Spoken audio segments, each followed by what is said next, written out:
In this episode, we bring together many of the ideas you have already started building and apply them to one of the most practical security responsibilities inside any organization.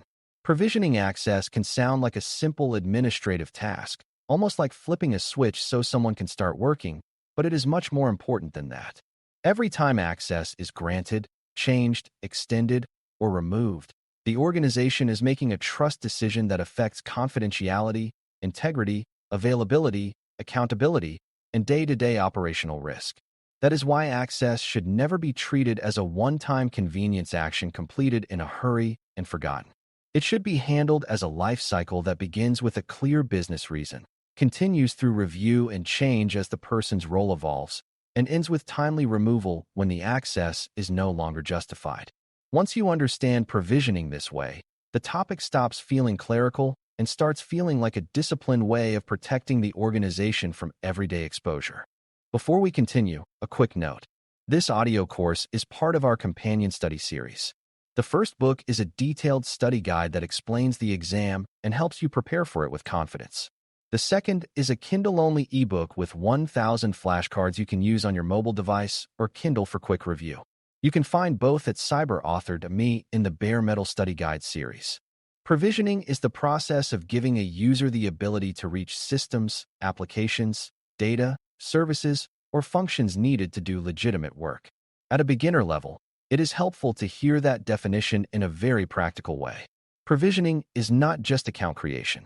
It includes how access is requested, how identity is confirmed, how permissions are selected, how approvals are captured, how the access is delivered, and how the organization later changes or removes that access when the original need no longer exists. This matters because a user does not simply need access in the abstract. A user needs a specific kind of access for a specific business purpose, under conditions the organization can explain and defend later. If provisioning is handled casually, people often receive too much access, keep it too long, or inherit permission sets that no one fully understands. When provisioning is handled with lifecycle control and accountability in mind, access becomes more deliberate, more reviewable, and far less likely to turn into hidden risk over time. A lifecycle view changes everything because it reminds you that access decisions do not end when a new account appears in the system. A person joins the organization, changes responsibilities, covers another team temporarily, receives elevated rights for a defined task, takes leave, returns, becomes a contractor, moves into management, or exits entirely. At each stage, access may need to be created, adjusted, reduced, suspended, or removed. If the organization treats provisioning as a starting event only, then all those later changes become dangerous because permissions keep accumulating while the original business reason fades into the background. A lifecycle approach keeps the question alive from beginning to end. Does this person still need this access right now, in this role, under these conditions? That question is what protects the organization from access drift, which is the slow buildup of unnecessary privileges that often happens not through one bad decision, but through many small decisions that were never revisited carefully after the user's work changed.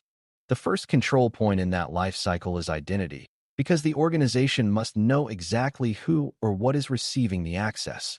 If identity is vague, duplicated, shared, or tied loosely to real responsibility, then every later control becomes weaker.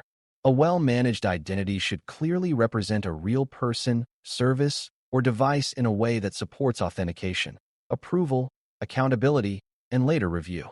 Beginners should understand why this matters at a human level.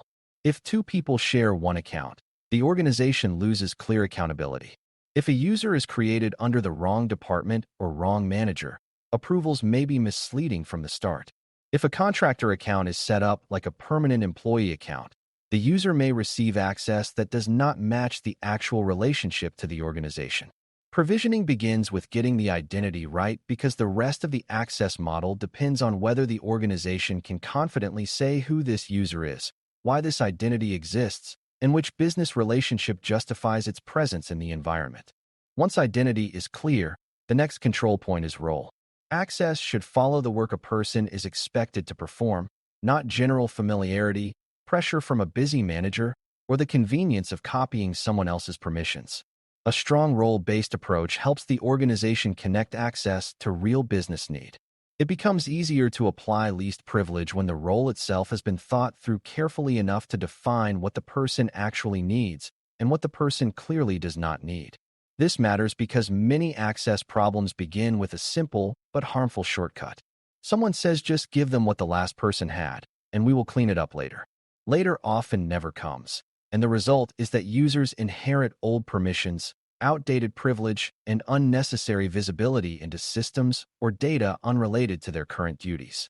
Provisioning with lifecycle control means slowing down enough to align access with role before the grant happens, because it is far easier to grant correctly at the start than to discover and fix unnecessary access after it has already become part of everyday operations.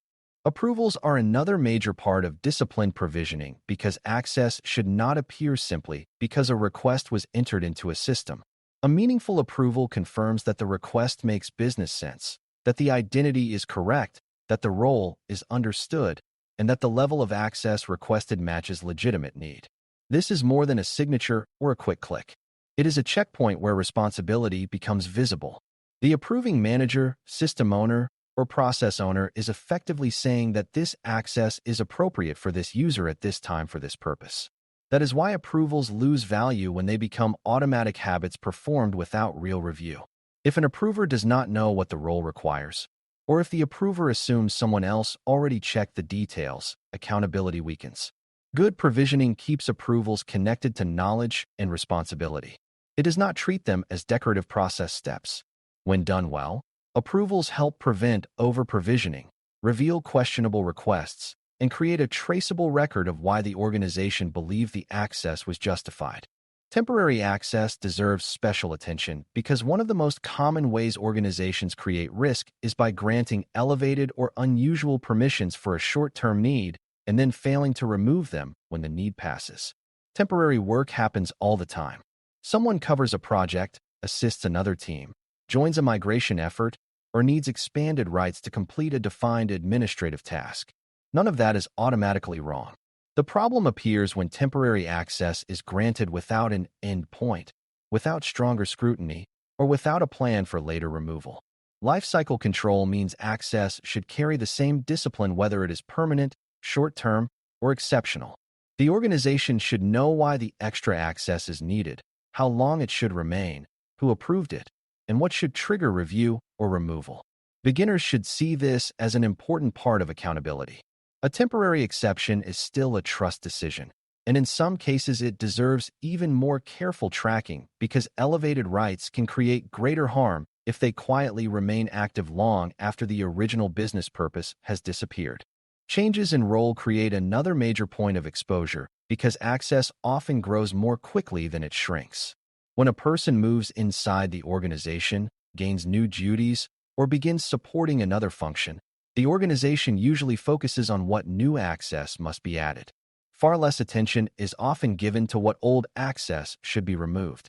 That creates a familiar and dangerous pattern where users accumulate permissions from every prior assignment, eventually holding access to far more systems and data than their current role requires.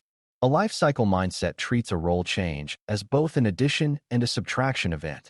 New permissions may be needed, but old permissions should also be examined carefully and removed when the business reason no longer exists. This keeps access aligned with current responsibility rather than historical habit. For beginners, this is a key lesson because excessive privilege is often not created by one reckless action. It is created gradually when organizations keep granting new access while failing to revisit older grants that quietly remain in place, even though the role that once justified them has already changed. Departures test the strength of the provisioning lifecycle just as much as new hires do. When an employee leaves, a contractor engagement ends, or a third-party relationship changes, access should not linger because the administrative cleanup feels inconvenient. Delayed deprovisioning creates obvious risk because a former user may retain the ability to sign in, view data, or interact with systems after the legitimate business relationship has ended. Even if no malicious intent exists, that leftover access weakens accountability and exposes the organization to unnecessary uncertainty. Good lifecycle control means the organization knows how to trigger timely removal, who is responsible for acting, and which systems require confirmation that access was actually disabled rather than merely assumed to be gone. This is especially important when people have access across many platforms, cloud services, support tools, and shared applications. Beginners should understand that removal is not the least important stage simply because it comes at the end. In many ways, it is one of the clearest tests of whether the access model is truly under control, because strong discipline shows up when privileges are removed just as deliberately as they were granted. Periodic review helps keep provisioning honest over time because no initial decision remains perfect forever. People change jobs, departments reorganize, vendors come and go, projects end, managers rotate, and systems evolve. Without regular access review, permissions that once made sense can remain in place long after their business value is gone. A review process brings those old decisions back into the light. It asks whether users still need the access they have, whether approvals still make sense, whether elevated rights remain justified, and whether inactive or unusual accounts deserve closer attention. This is an important part of lifecycle control because it recognizes that not every access problem is visible at the moment of grant. Some emerge later through drift, neglect, and organizational change. Beginners should hear this as a practical safeguard rather than as paperwork for its own sake. Reviews give the organization a way to correct yesterday's decisions in light of today's reality. That makes the access model more resilient because it does not rely entirely on the hope that every original provisioning decision will remain accurate forever. Accountability also depends on traceability. The organization should be able to see who requested the access, who approved it, what was granted, when it became active, whether it changed later, and when it was finally removed. Without that trail, investigations become weaker, reviews become more difficult, and managers are left relying on memory rather than records. Traceability matters not only after an incident. It supports ordinary governance by making access decisions understandable and defensible long before something goes wrong. If a user appears to have overly broad rights, the organization should be able to determine whether that access was deliberate, inherited, mistaken, or never properly reviewed. Beginners should see this as one of the reasons lifecycle control and accountability belong together in the title. Access management is not just about assigning permissions. It is about making sure those permissions can be explained later in terms of business reason, timing, ownership, and review history. The more visible that trail is, the harder it becomes for inappropriate access to hide behind assumptions, handoffs, or forgotten decisions. Automation can support this process very well, but it should be understood correctly. Automated workflows can help route requests, check approvals, apply role-based access, flag missing information, trigger review events, and remove access when defined lifecycle conditions are met. That can improve consistency and reduce the chance that routine steps are forgotten. At the same time, automation is only as good as the rules and ownership behind it. If the organization automates a bad role design, a weak approval path, or an incomplete removal process, it may simply create risk faster and more consistently. Beginners benefit from hearing this because it prevents the common mistake of assuming that access tools solve access governance automatically. Tools help enforce discipline, but they do not replace the need for clear identities, meaningful roles, responsible approvals, periodic review, and visible accountability. Good automation supports lifecycle control. It does not excuse the organization from thinking carefully about what should be granted, who should own the decision, and how the full access lifecycle should behave from beginning to end. Culture also affects provisioning more than many new learners realize. In busy workplaces, people often want access quickly, and managers may feel pressure to avoid delays that slow onboarding or project work. That pressure is real, but it can easily become the reason discipline breaks down. An organization with a healthy culture understands that access is not a simple convenience request. It is a trust decision with consequences. That culture encourages people to ask good questions, document exceptions, remove temporary privileges promptly, and treat over-provisioning as a genuine issue rather than as a harmless side effect of productivity. A weaker culture does the opposite. It normalizes broad access, treats review as a burden, and assumes cleanup can always happen later. Later is where many access risks live. Beginners should carry this lesson forward because the strongest access models are not supported by process alone.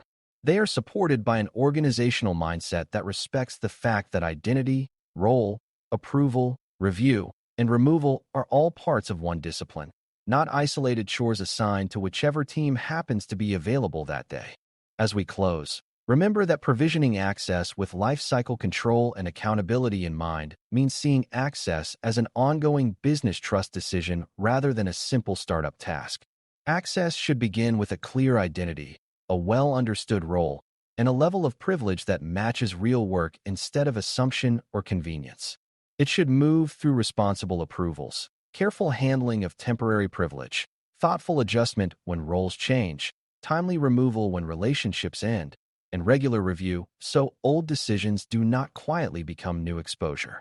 Accountability strengthens all of that by creating a traceable record of who requested, approved, granted, changed, and removed the access over time.